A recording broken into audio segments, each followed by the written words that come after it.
আসসালামু আলাইকুম গাইস। হযরত শাহজালাল আন্তর্জাতিক বিমানবন্দরের কার্গো সেকশনে অগ্নিকাণ্ডের ঘটনা নিয়ে সংবাদ সম্মেলন হবে, যার জন্য এখানে সাংবাদিকরা ওয়েট করতেছেন।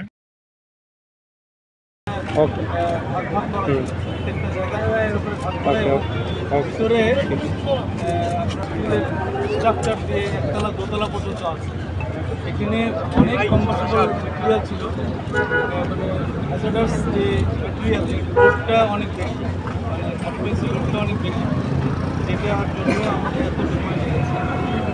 আর আরেকটা বিষয় যে এটাকে অ্যাক্টিভ অথবা প্যাসিভ, মানে আমাদের যে কোনো ধরনের ডিটেকশন সিস্টেম যদি থাকতো, তার সাথে প্রোটেকশন সিস্টেম থাকতো, তাহলে হয়তো একটা দুর্ঘটনা ঘটতোই। এই ধরনের কোনো বিষয়ে আমরা যার কারণে আমাদেরও আমাদেরও তদন্ত করে বের করতে হবে আসলে কখন কীভাবে যাই হোক। আমাদের বিজ্ঞাপন দিলেও যেহেতু এখানে স্টিল স্ট্রাকচারের কিছুটা অনেক বেশি, এটা হিট অনেক অ্যাবজর্ব করেছে এবং হিট এখন রিলিজ করছে।